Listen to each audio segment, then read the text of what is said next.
Mon nom est Michaëlle Sergil et aujourd'hui, on parle d'archives. Ça a été une belle découverte pour moi de voir qu'il y avait autant de matériel, du matériel qui était, oui, déjà catalogué, mais aussi beaucoup de choses qu'on pouvait encore découvrir et fouiller directement dans le répertoire avec les livres et les pages, de voir l'usure des pages. Et je trouve qu'il y a quelque chose de très beau aussi d'avoir accès à du matériel physique. Dans les collections de Notman, bien qu'il y avait vraiment beaucoup de matériel avec lequel travailler, il y avait quand même très peu de représentation de femmes noires. S'il y a un manquement dans l'histoire en termes de représentation, est-ce que ce serait de le mettre en évidence, de le questionner en invitant des gens à avoir des discussions et à possiblement aussi reconnaître des personnes qui n'ont pas été nommées dans les archives? Ce qu'il y a de beau aussi au fait de repenser les titres, c'est aussi qu'on a la possibilité de comprendre l'époque dans laquelle on vivait, de comprendre les dynamiques de pouvoir qui s'est installées à ces moments-là.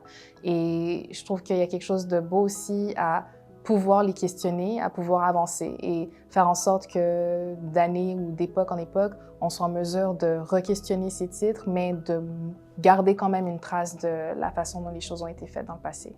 Quand on parle d'archives, c'est au-delà de ce qui va être photographique ou visuel. Ça peut être aussi des archives audio, de l'oral, de la passation qui est faite sans avoir un matériel physique. Je pense qu'il y a plusieurs façons d'utiliser les archives, puis c'est vraiment à nos artistes et créateurs, créatrices de nous surprendre.